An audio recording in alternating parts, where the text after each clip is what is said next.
بھائی ہم بچے ہمارے آج کل کے بچوں نے ایک مسئلہ بڑا پکا یاد کر لیا.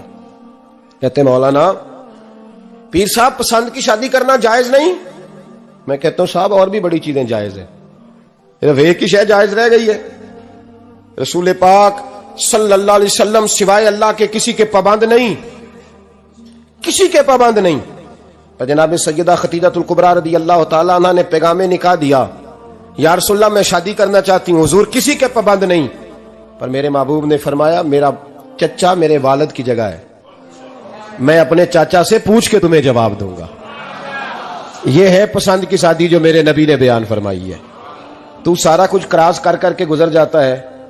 یہاں تو حال یہ ہے کہ پالنے والا کوئی اور سائے میں بیٹھنے والا. باغ تیرے دی کر کر راکھی میں ساری عمر گزاری, تو جدوں اے پھل پکن تے آیا تے لے گئے ہور بپاری. اور بیٹا گزرتا ہے اماں کے دروازے کے آگے سے, اماں کے دروازے کے آگے بیٹا امرود لے کے آیا ہے 6 کلو. توجہ ہے میری بات پر؟ ادھر دیکھیں جی, چھوڑیں تھوڑی دیر ہماری سنیں. وہ امرود لے کے آیا 5-6 کلو, تو اماں کے دروازے کے قریب سے گزر گیا رات کو. تو کمائی کھانے کا ٹائم آیا نا, تو گزر گیا. تو وہ وزیر اعظم سے ڈرتا ہے نا, تو جا کے بی بی سے کہتا ہے بی بی کے حقوق دینا بھی رسول اللہ کی سنت ہے, لیکن یہ کیا بات ہوئی, تو نے بیوی اور ماں کا مقابلہ شروع کرا دیا ہے. سمجھ تو صحیح, یہ تیرے لیے کعبے کی جگہ ہے اور تو بیوی کے لیے کعبے کی جگہ ہے. اسے بھی سمجھنا چاہیے, غور کرنا چاہیے. 5 کلو امرود لے کے تو ماں کے کمرے کے قریب سے گزر گیا ہے. بی بی کو جا کے کہتا ہے چل آدھا کلو اماں کو بھی دے آ, اس کے کون سے دانت ہیں.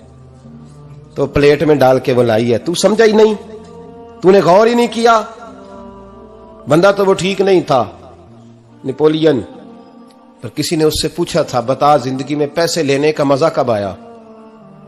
اس نے کہا کہ مجھے مزہ تب آتا تھا کہ میں اپنی ساری کمائی لا کے اپنی اماں کے ہاتھ پہ رکھتا تھا, اور پھر جب میں اپنی ماں سے تھوڑا تھوڑا خرچہ لیتا تھا نا, تھوڑا تھوڑا. توجہ ہے میری بات پہ؟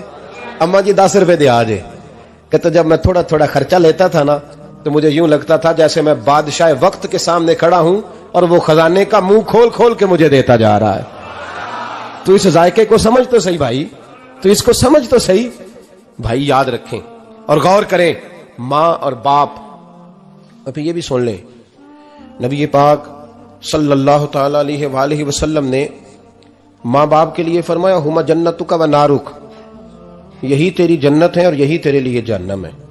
اگر یہ راضی ہو گئے تو تیرے لیے جنت ہے, ناراض ہو گئے تو چاہے تو ایک 100 پیر کے مزار پہ حاضری دے آ, لیکن جب تک ابا راضی نہیں اتنی دیر تک اللہ راضی.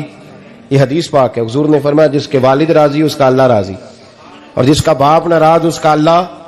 ہاں بے شک. اب یہ حدیث ہے نا, تو سارے ولی ایک طرف بیٹھ جائیں, کہیں یا اللہ بخش دے مرید کو, لیکن اگر ابا کہے یا اللہ نام معاف کرنا, تو اللہ ان اولیاء کی نہیں مانتا, والد کی مانتا ہے.